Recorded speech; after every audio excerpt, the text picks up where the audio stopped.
Ladies and gentlemen, our keynote speaker is a writer and an activist who learned to read when he was 12 years old. He since earned an honors degree in English literature at Brown University and has written and published 2 books. The first, go ahead.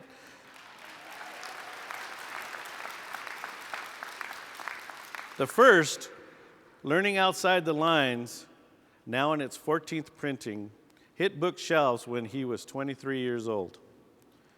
This, coupled with his most recent book, The Short Bus, has established him as one of the foremost leaders in learning disabilities, attention deficit hyperactivity disorder, and alternative education. He is the founder and president of Project Eye to Eye, a mentoring and advocacy nonprofit organization for students with learning disabilities. Project Eye to Eye currently has 20 chapters in 13 states, working with over 3,000 students, parents, and educators nationwide. He has won many awards for his research and advocacy and speaks around the country to students, parents, teachers, and learning professionals. Please give a warm CSEA welcome to Jonathan MOONEY. Well, good afternoon. How y'all doing? Well, my name is Jonathan MOONEY, and I am so deeply honored and privileged to be spending some time with y'all. Now, before I get to my thing, I have just a few pieces of housekeeping, if you all will bear with me. First of all, got to be real with y'all. I'm not somebody who sits still all that well. And I know that I'm not alone in that either. So I want to encourage you, if you are like me, to do whatever you need to do during my presentation to have a good time. If that means that you need to go to the back of the room and pace back and forth during my talk, that's all good. If that means that you need to leave the room during my presentation, that's cool. I won't be offended. I myself may wander off in the middle of my presentation. And you all will be accepting, inclusive, and accommodating of that, I'm sure, right? But hey, you know what? This is y'all's time. You do what you need to do to have a good time.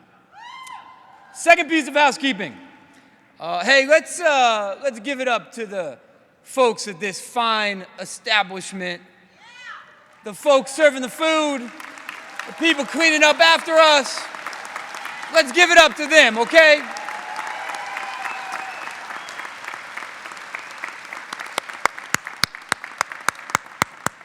And lastly, I want to thank y'all for the opportunity to be here.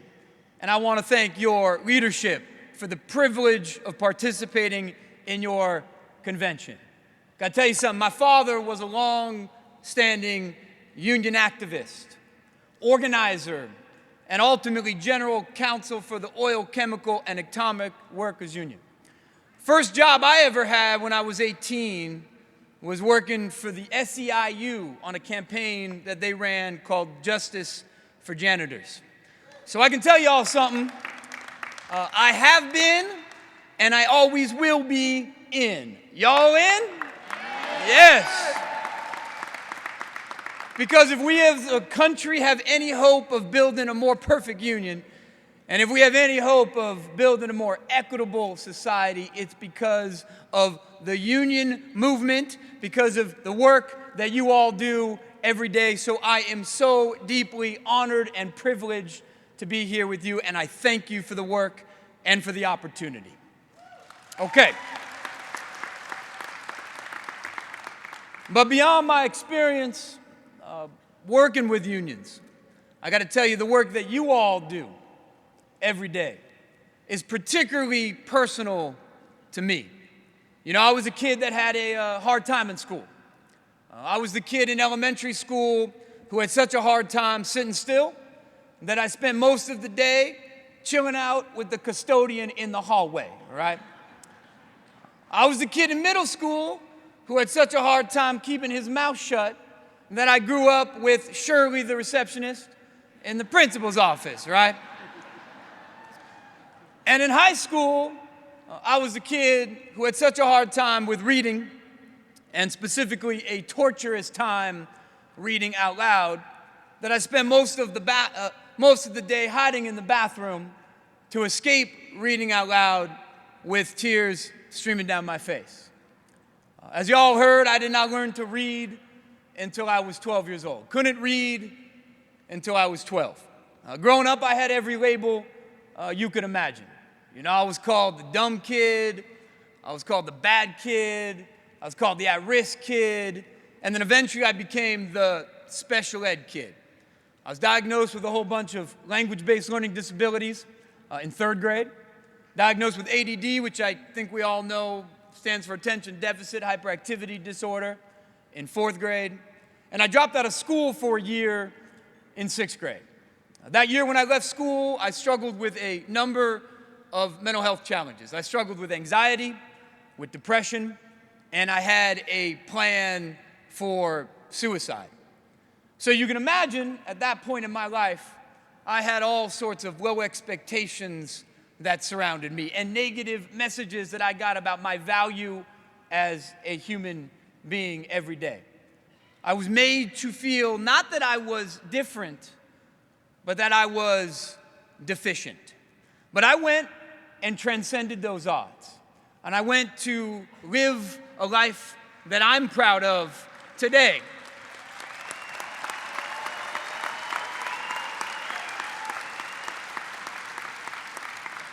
And while there were many reasons why I went to go live a meaningful life that I believe has purpose, one of those reasons is because of that custodian in the hallway. And another one of those reasons is because of Shirley, the receptionist, in the principal's office. I went to live a meaningful life because of people like you. You know, I travel all 50 states.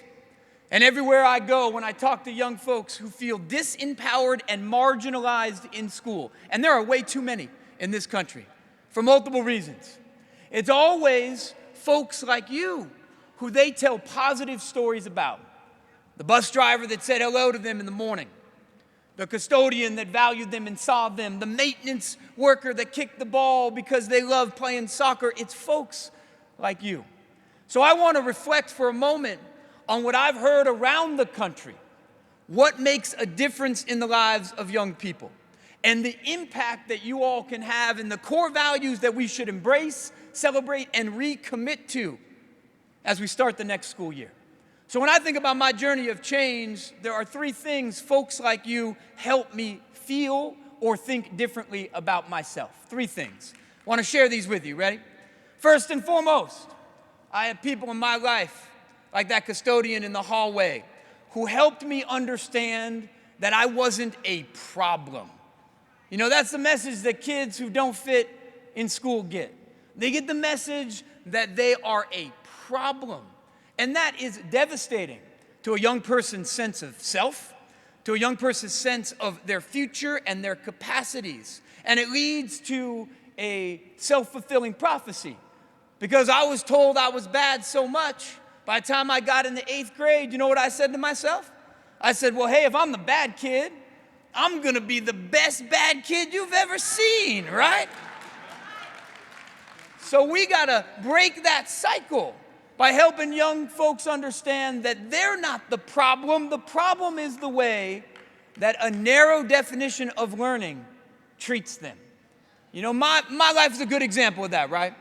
You know, let's take this thing we call ADD. That was my label or my diagnosis. That puts the problem in the kid, right? We make a kid with energy, a kid who has a hard time sitting still, and we turn them into somebody with a disorder, right? But the reality is the problem wasn't in me. This thing we call ADD, hey, guess what? It is a difference in the truest sense of that word. You know, a difference with some challenges and a difference with some strengths and gifts. Hey, I'm not naive about the challenges that come with having my brain. You know, I struggle with paying attention. I struggle with organization. I have explored the feasibility of stapling my car keys to my forehead, okay? No, those are very real challenges, but y'all know what goes hand in hand with those very real challenges? Are a whole bunch of very real strengths and talents that we don't talk enough about. You know, there's good research that shows that folks with ADD are better problem solvers than the general population. I came across a research study that showed that young people who had a hard time sitting still and have the label of hyperactive are better EMTs, emergency medical professionals, than so-called normal EMTs. That makes sense, doesn't it? I mean, your house is on fire. You want that dude to have ADD, right? I mean, forget paying attention. Come get my cats, you know?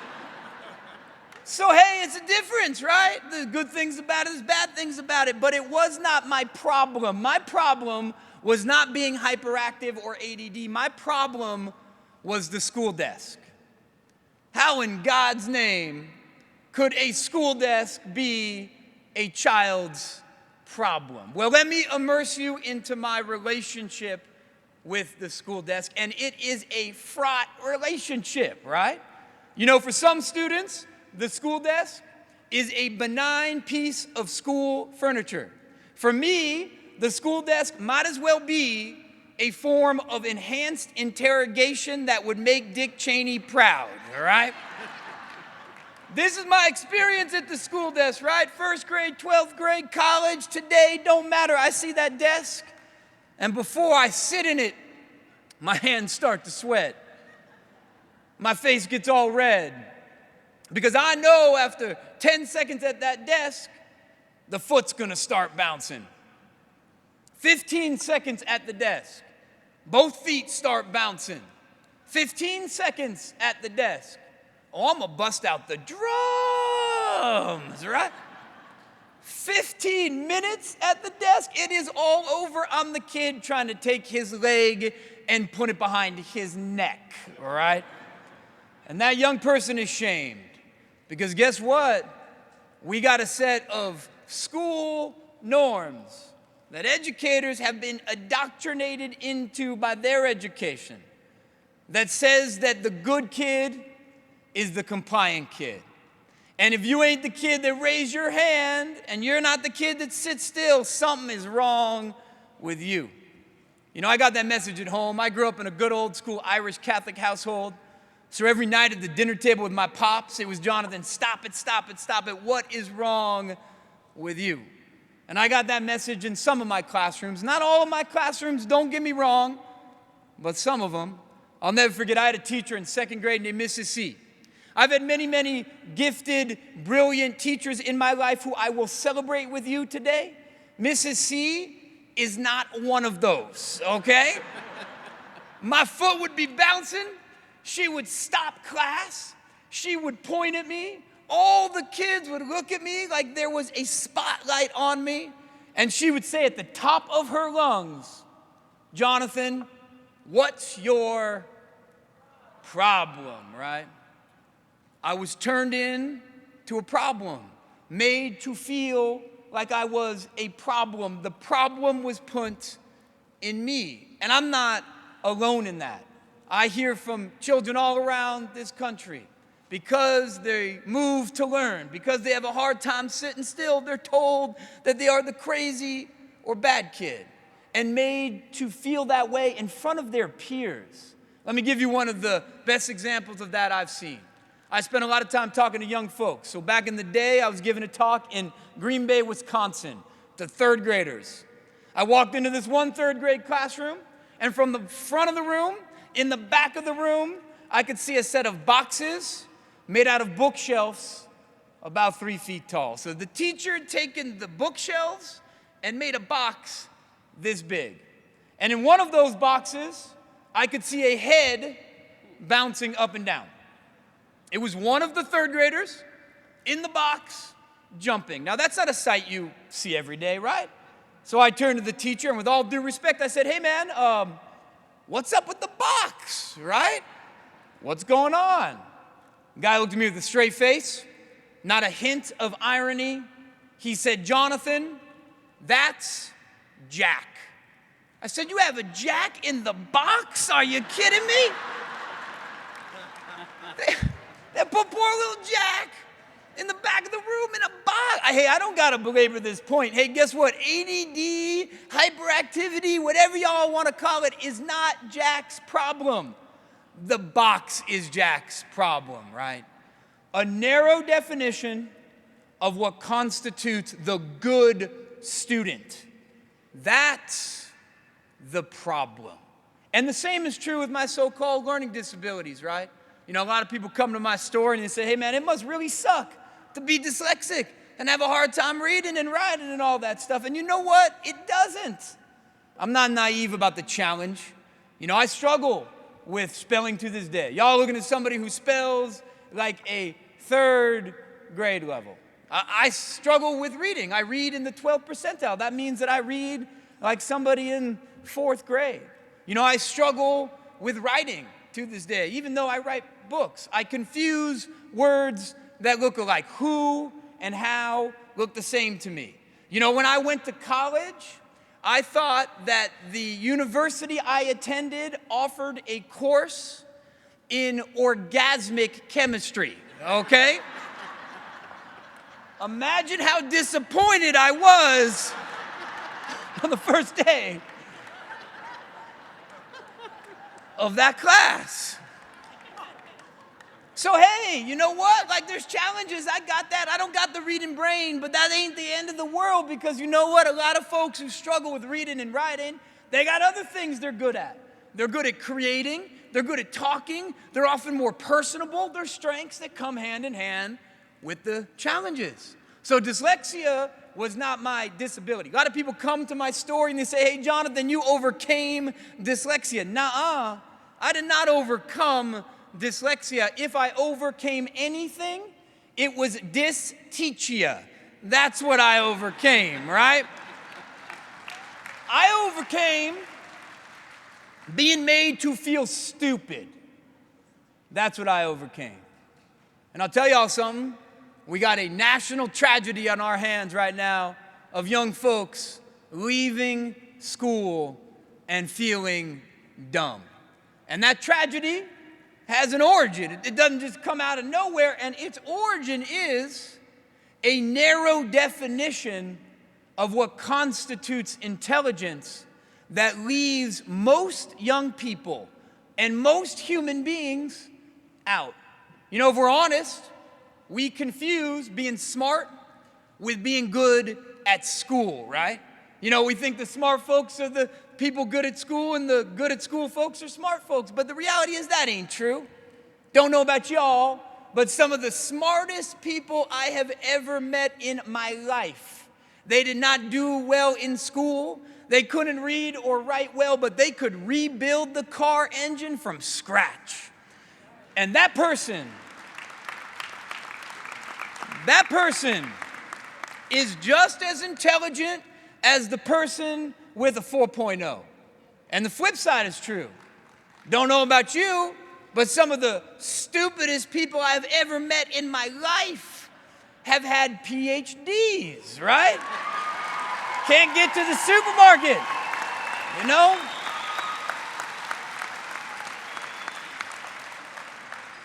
So we confuse being smart with being good at school, but then at a young age, we confuse being smart with reading.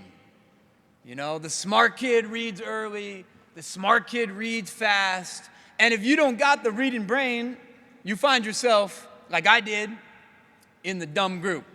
Who remembers the dumb group? Anybody? Hey, let me ask that question differently because the reality is all of us went to schools that had the smart group and the stupid group. You know, they didn't call it that. It's not intentionally malicious, but it's there, isn't it? I mean, who remembers reading groups? Y'all remember reading groups? Can I ask you a question about those reading groups? Was it ever hard to tell which reading group was the smart group And which reading group was the dumb group? Not hard to tell, right? You have the blackbirds over here. You have the bluebirds over here.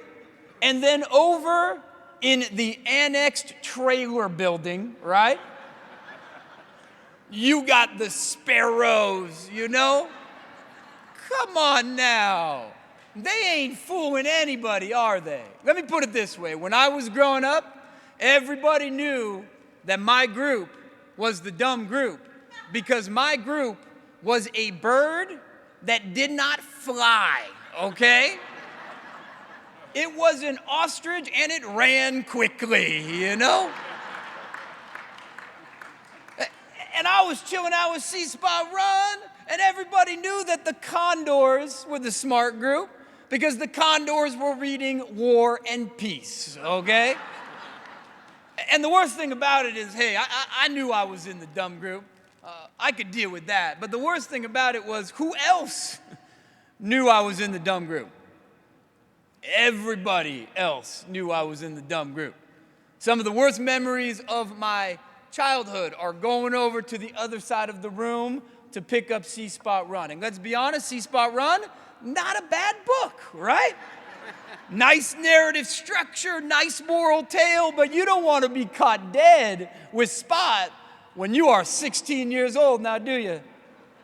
Spot's going in the shirt, Spot's going in the backpack, because as I walk by all the other kids, I hear, hey, Jonathan, go back to your stupid reading group.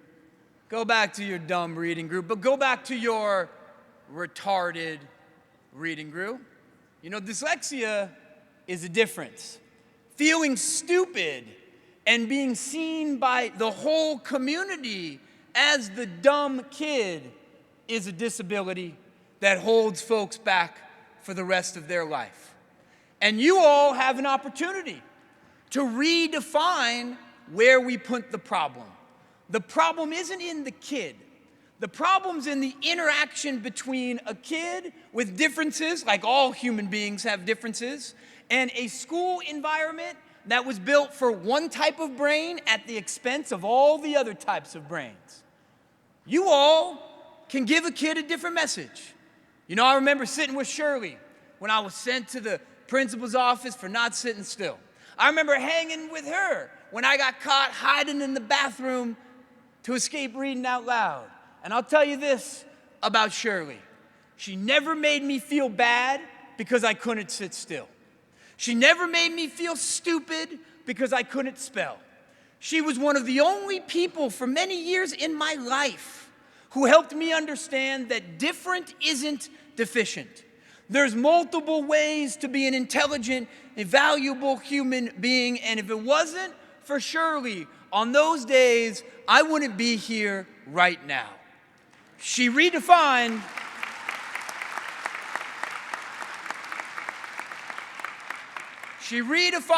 who or what we call the problem.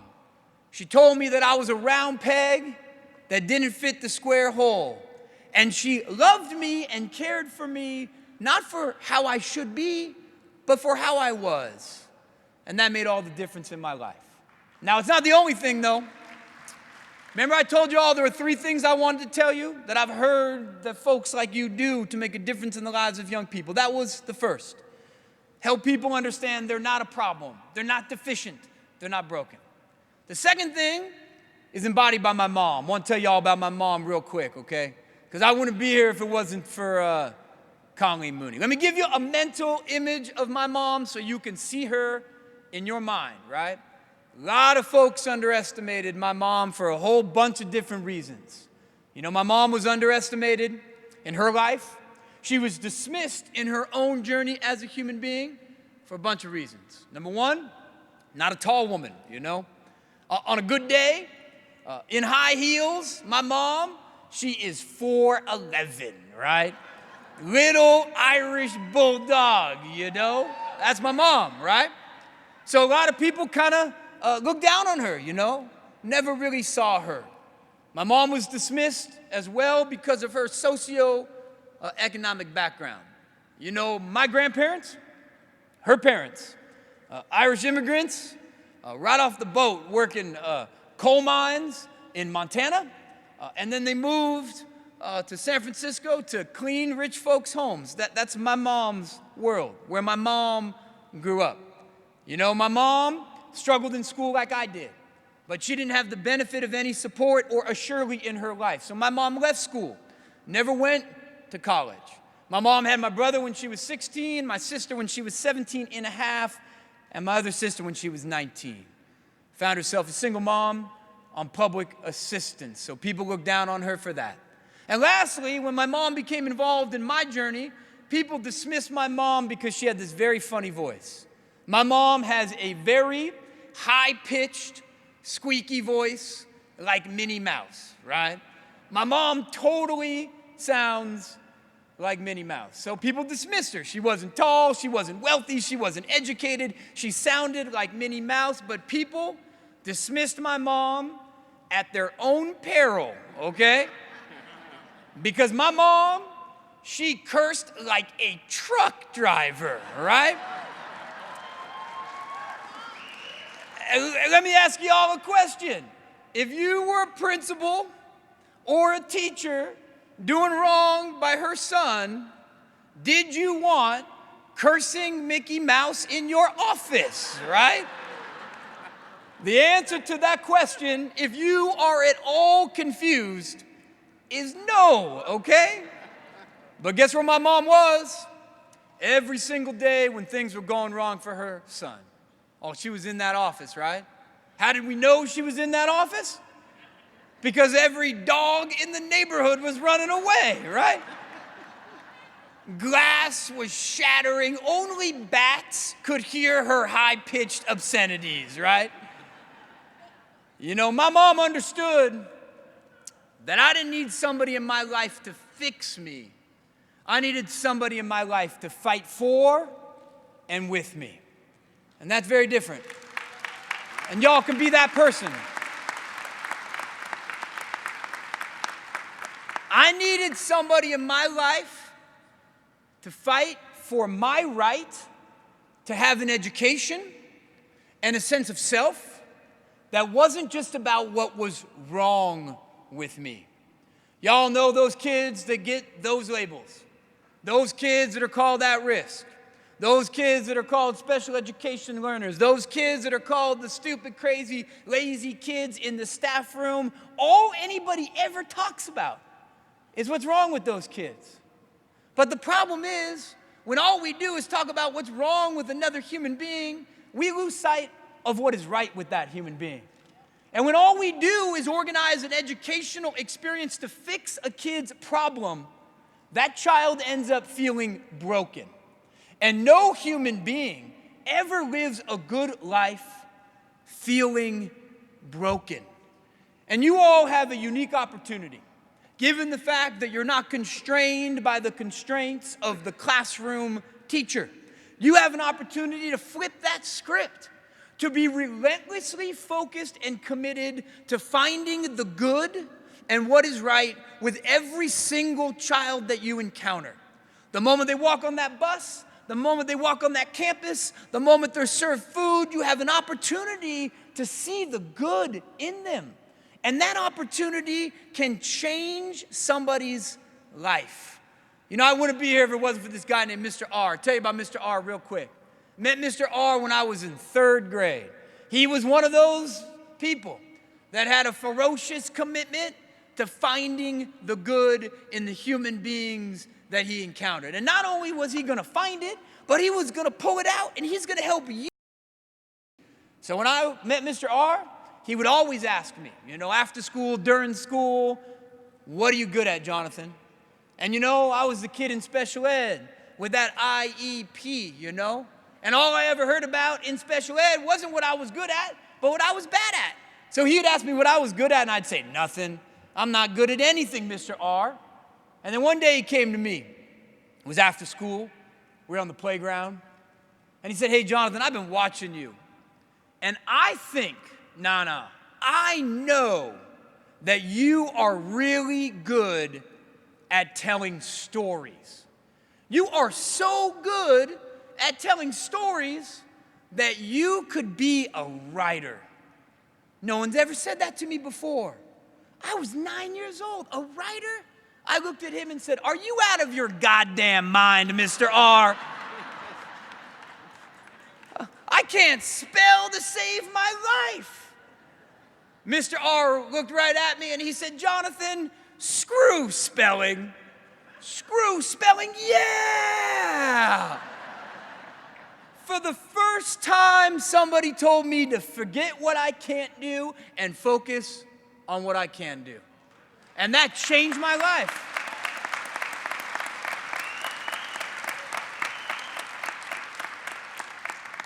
And that's my challenge to y'all. On that bus, on that playground, in that hallway, after school, before school, during school, in the lunch line, find the good and share it with the children in your life. Because if there's one thing I know deeply to my core, is that to become a successful human being, I don't mean having a fancy job or going to a fancy school. I mean living a good life as a human being. To live a good life isn't about getting good at everything. It's about getting good at something, right? That's what successful human beings do. And every child deserves that. What do people do to work around the things that they're not good at? Well, they do what we all do. They get help from people they love, teams, technology, and support. You know, that's what I did. Mr. R, guy was right. Good at telling stories, so I decided to become a writer, but I can't spell. How do I do that? Well, guess what? I married my spell checker, okay? It's called strategic mating, and if you haven't tried it, you should try it. Everybody has that right to an education that's not about what's wrong with them, but what's right. And every single human being has something good that they can build a life around. You know, I really learned that from this kid named Juan. I'll tell you about Juan real quick. You know, Juan, rough kid. One of the things I do in LA is I help young people that have made some big mistakes in their life go on a different journey around their strengths, talents, and interests. And Juan was one of the first kids I ever worked with in this program. And he was a hard kid. You know, he was arrested when he was 12 for running a 50-person drug ring in South LA. Ran a 50-person drug ring. You know, he struggled in school. He dropped out of middle school. He joined the family business. He went to jail. He served his time. He got out. He came to my program. He sat across from me at the interview, and he said, "Hey, I don't want to be that person, but what am I supposed to do? I'm not good at anything. I'm dumb." I looked at Juan. I thought about his journey. I thought about what he did, where he came from, and a light bulb went off in my head. I said, "Juan, not good at anything, 50-person drug ring. You're an entrepreneur, brother."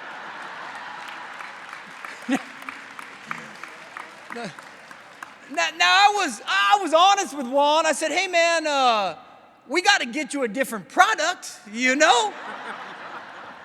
Got to get you some stocks or some collateralized debt things to sell or something, bro." But right there, man, are skills and talents that you can use to build a better life. So Juan enrolled in a community college to study small business development.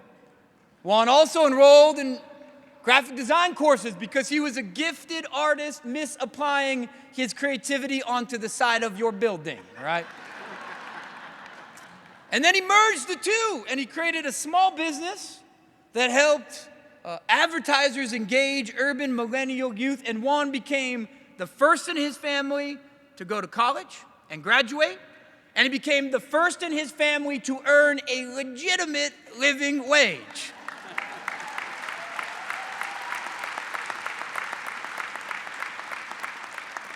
Did we fix what's wrong with Juan? Nuh-uh. We scaled what was right.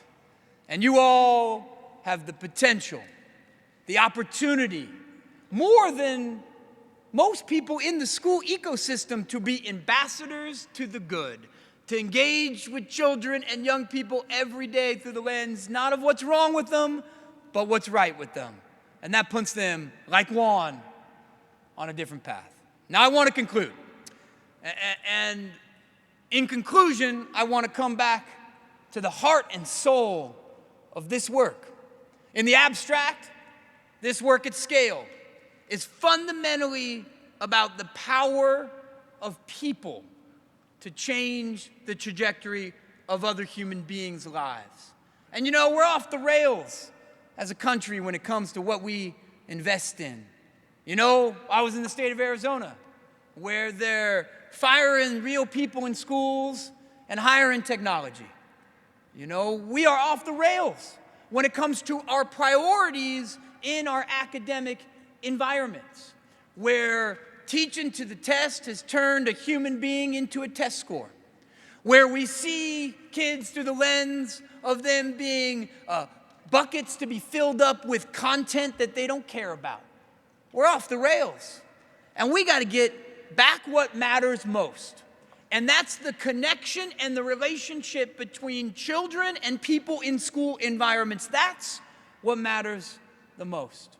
You know, there's a great research study I came across of recently by the University of Chicago, where these researchers have studied a group of at-risk, vulnerable young people from the time they were 13 to the time that they were 30. It's the longest and largest study of its kind. And the point of the study was to answer the question, what helps some kids go left to good life outcomes when too many kids go right and become the statistics we know all too well? And this study went on for 20 years. And at the conclusion of the study, the researchers reported that the one thing the successful young people had in common is they all had a meaningful adult other than their immediate family in their life. And about 75% of the time, guess who that meaningful adult was? It was you. It was a bus driver. It was a paraprofessional. It was a custodian. It was a receptionist. It was a nurse. It was you. It was people who didn't wake up and disseminate content, but connected with children every single day. Those are the people who changed lives. You know, when I was in that hallway, chilling out with Robert, the custodian, there were days when he was the only adult that would speak to me. There were days where he was the only person that I felt in my life cared for me as a human being. And that matters. That's the work that you all do every single day. Thank you for the work that you do. Thank you for having me here. Keep on seeing the best, finding the good, and changing lives. Thank you, thank you, thank you.